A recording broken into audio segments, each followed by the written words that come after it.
Now, I would like to request Dr. Raghvendra Rao ji, who is the Director of CCRYN, kindly come on the dais and say a few words. Namaskar and good morning to everyone. It's a pleasure to be here today. I'm sorry I couldn't come and attend the meetings yesterday because we had so many other things in the ministry. So even today morning we had 2 more meetings and I had to just run to come here. It's very important to understand today the theme of millets as a food for rejuvenation.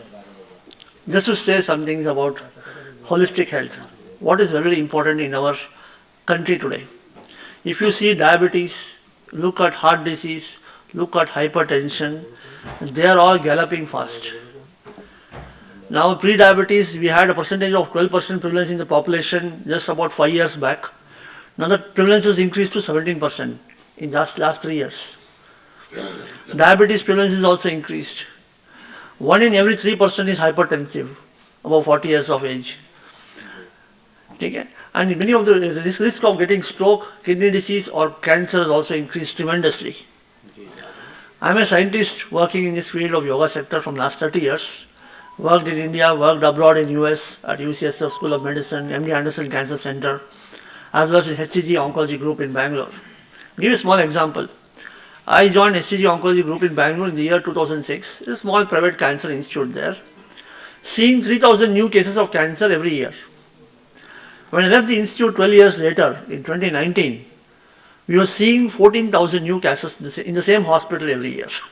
Imagine, 4-fold increase in the number of cancer cases in just single hospital alone in the last 12 years. And that too, many hospitals came and started treating cancer patients in Bangalore. So incidence of cancer is also on the alarm stride. Look at breast cancer, 1 in every 19 women have breast cancer. Lung cancer is also on the rise in women. Indoor air pollution is also a problem. So there's so many things which are there which are really affecting our lifestyle. Another important problem which people are not giving credence to, but WHO and UICC has pointed out very clearly, is one, sitting is the new smoking. Sitting more than 6 hours per day is equivalent to taking 10 cigarettes in a day. That's what they say. Sitting more than 6 hours per day. Sedentariness is a very important aspect of getting most of these diseases. Second thing, salt consumption. Salt consumption is on the rampant. You take nowadays, you can see the kind of foods which are there in the market, in the stores. People go only for packaged foods. All the packaged foods have salt. Why? It's a preservative. Either you have too much salt or too much sugar. Both are preservatives. Right? So both of them are bad. And these two are also very important. Salt is also known as a carcinogen now. Okay? And sugar also. We take too much amount of sugar, way too much amount of energy we have. So what sugar is not just the chini lena, wo sugar nahi hai. Not just the refined sugar I am talking about. Your carbohydrates are there also sugars. What you take in rice, in wheat, and the cereals you consume, they are also sugars. Why you require food? Food is a source of energy for you to function. If you don't function, if you just sit in one place, you don't require that much energy. Isn't it? So you don't know how to expend the energy. You store the energy. Stored as fats. And this is what is causing the problem. Learn to understand this concept. See that if you have taken too much of sugar today, do more exercise tomorrow. Or skip a meal tomorrow. So this should be our mantra. Moderation is the key. Samatvam yoga uchyate. Do moderation in everything, in every aspect of life. This is what is required today. And if you don't adopt this, it is not going to be beneficial. Now you're talking about millets for rejuvenation. Millets is an energy dense food. It is rich in proteins, rich in fibers. It is a substitute for carbohydrates, no doubt. But 1 dosa of millet is equal to 3 dosas of rice. Meaning it gives the same amount of energy as equivalent to 3 dosas of rice. So if you are taking 3 dosas of rice every day and you take 3 dosas of millet, what is happening? 3 times more energy. Isn't it? So this is again going to be bad for you. So you should understand, when you're taking energy dense food like millet, you should be very, very careful because you are going to consume lesser amount of it.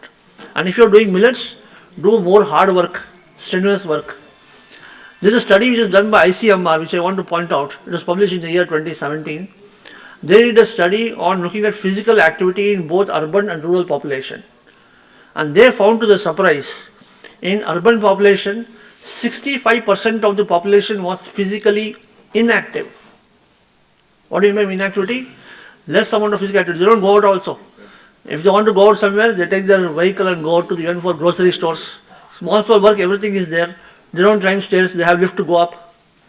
Okay? Hardly any sort of physical activity happening. All the time they do is sit. Okay? So that is what is happening. So they found 65% of urban people physically inactive. And to the surprise, they also found 50% of rural population also physically inactive. So it's not just that rural population people are physically more active than this. They are also physically inactive. And this is a very big problem today. So when you talk about ahara, vihara, achara, vichara, these things are important. In ahara, the diet, right kind of diet is important. Moderation is important. Vihara, relaxation is important. Okay, what is relaxation? Can you keep yourself relaxed? If you're going walking, you keep on thinking about your job, you'll be thinking about something else. You're always tense. You always on a fight mode or a flight mode. You want to procrastinate your problems, procrastinate your work. You want to run away from the problem, or you want to be always aggressive to tackle a problem. All these things are also important. This vihara is there where you can give some time to cool down, to calm down, reduce your thought process in your mind. Because what they have found out today is stress is a very, very important factor in progression of these diseases. Stress can increase the metabolism of your fats, lipids. It can increase the metabolism of your hormone called cortisol. If your stress is more, your brain requires more cortisol, more glucose, more sugar, more blood oxygenation. BP increases, cortisol level increases. When cortisol increases, you don't sleep, you don't get proper sleep in the night. Okay, so all these things are very, very important consequences of stress. So learn to relax using yoga. Manaha prashamana upayaha yoga. It may not be doing asana, only asana or pranayama or meditation. It can be anything. When music can also relax, may be relaxing for some people. Going to temple may be relaxing for some people. Right? Do something which can relax your mind. Very important. But people also think other way. What? Smoking is relaxing. Drinking is relaxing. Drugs are relaxing. You know what these things do? Smoking is not relaxing at all. Smoking is a stimulant. The nicotine smoke which is there is a stimulant, makes you habit forming. What relaxes you by smoking is the act of smoking is relaxing. Means you are smoking away. Why you are smoking? Because you are running away from the situation, flight response. It's just that momentary distraction from the problem which is giving you some amount of rest. You can distract yourself in different ways also, right? You do not have to smoke necessarily. You must have seen in offices people going for tea breaks. In 8 hours they go for 20 tea breaks. Chai piye, jala aa jao. Why? They can't work. They can't sit and work. Tension hota hai. So they want to either smoke, they want to drink tea, they want to do something else. So they want to run away from the problem, and that is a distraction strategy. And smoking, if you want to stop smoking, people use patches. This is a big sham. You know, if you put patches of nicotine again, it is not going to help you stop smoking because nicotine is still there. It is going to still make you addicted. You remove the patch, you feel like taking a smoke again. Isn't it? So you need to learn to calm down the mind. Learn to control your mind. Okay? And this achara is also very important. Understanding this is also very important. Having the right lifestyle is very, very important. And vichara is very, very important, as Bipin was studying very, very clearly. If you see the whole essence of Vedanta or Upanishads, there are two things which tell you about. Sukha dukkha pariksha. What gives me happiness? We are all behind happiness. Somebody has got a car today, you are not satisfied with that car. Tomorrow you want BMW. You take BMW, you are not satisfied with the BMW after some time. You want a higher version of the BMW, right? That is, the wants are always there. And if you are running behind these wants, you are never happy. So, Sukha is there inside us. If you are learning to understand what is contentment, learning to feel satisfied with what you have, the urge to get other things, to go run after other things will come down. Your stress will also come down. You want to make so many plots of land. What will you do with those plots of land? You're not going to take them along with you. When you die, nothing goes up. Your soul goes up, that's all. You're leaving everything behind here, right? So understanding this essence of life is very, very important. This is called Sukha Dukkha Pariksha. This is a very important aspect of yoga and Vedanta. Atma Pariksha, who am I? And these are related to each other. Once you understand your inner nature, it is nothing related to your body, nothing related to your breath, nothing related to your mind, nothing related to your intellect.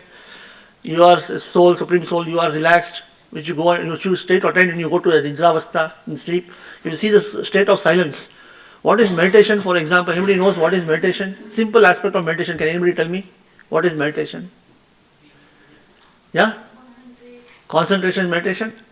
That is focusing, no? Too much of activity is there. Controlling mind. Controlling mind is meditation. Can you control mind in meditation? Absolute state of no thought. How do you get this absolute state of no thought? Have you all experienced it? All of you have experienced it. When you go to deep sleep, what happens? No space, no thought, no time. Then you get up, you say, oh, I slept for 2 hours. There is no awareness there. Okay? That is meditation, that is sleep is having no awareness. But you are going to a no thought state. If you try to get the same state of mind when you are awake, that is meditation. Attaining the same state of mind when you go to deep sleep with awareness is meditation. It's very difficult to do. How do you do that? By asanas, by pranayama, slowing down the breath. Slow down the breath, mind slows down. Kumbhaka pranayama. Kumbhaka is very, very important. And attain the pranayama in such a way that kumbhaka becomes sahaja kumbhaka, not forceful kumbhaka. Forcefully holding the breath is not going to help. If you are able to effortlessly hold the breath, that is going to calm down the mind. So attaining that kind of state by regular abhyasa, practice of yoga, okay, that really helps in calming down the mind and brings your mind to a state of silence. Sir. So with this, I would like to stop my lecture on this, and I hope I have shared some important thoughts for all of you. Thank you so much. Sir.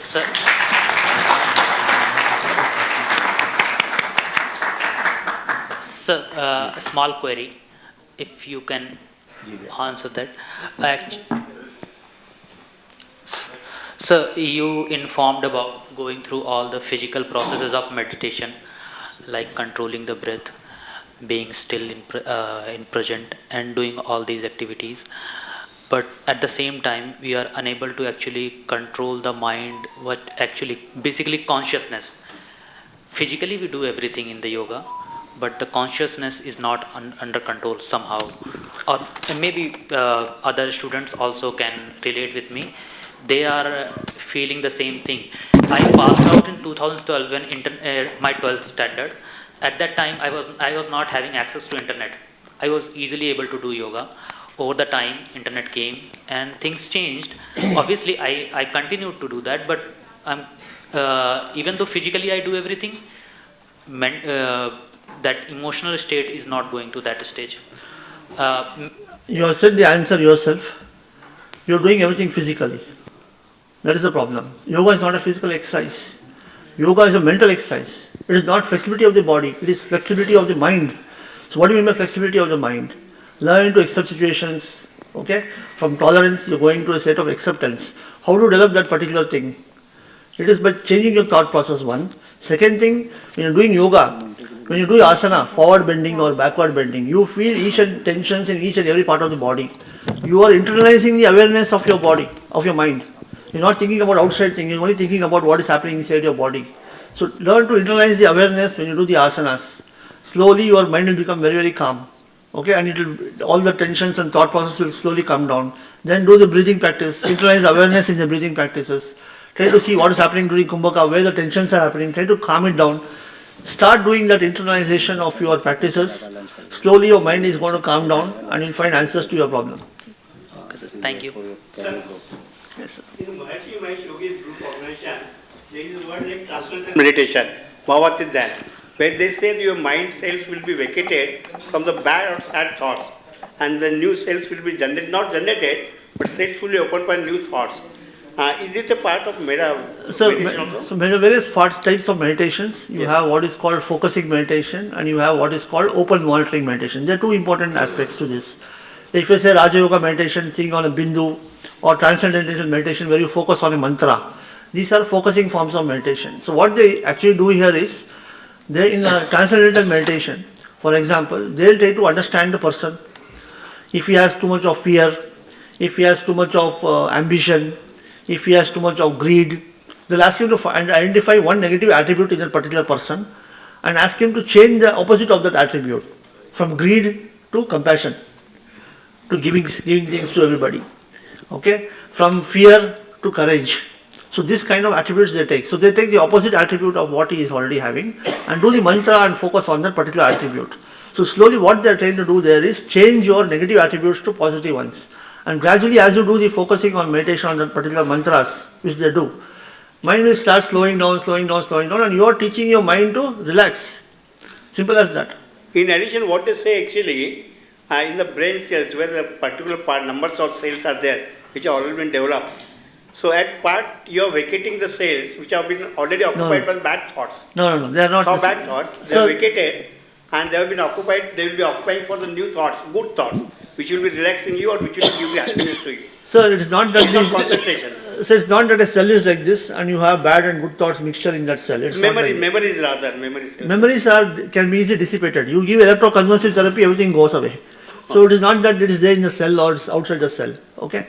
Basically in meditation, what happens here is it makes new connections. The brain starts making new connections. You have a nerve cell, it's got so many branches. But these branches, most of these branches are useless.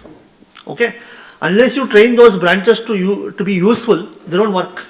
So you are training those branches of the nerve cells to become useful. And you are creating what is called neural plasticity. And that's what we have seen. I'll just give you a simple example. We just finished a study now in cancer patients. So they receive chemotherapy drugs, breast cancer patients. These are neurotoxic in nature. Neurotoxic means they damage the nerve cells. They prevent the connections between the nerve cells. And these patients who take this chemotherapy have what is called chemo fog, we call them as, or brain fog we call it. Means they have memory problems. They go to kitchen and they'll forget why they went to kitchen. Okay? They have so much amount of short-term memory loss. This happens in patients, with cancer patients who are under chemotherapy.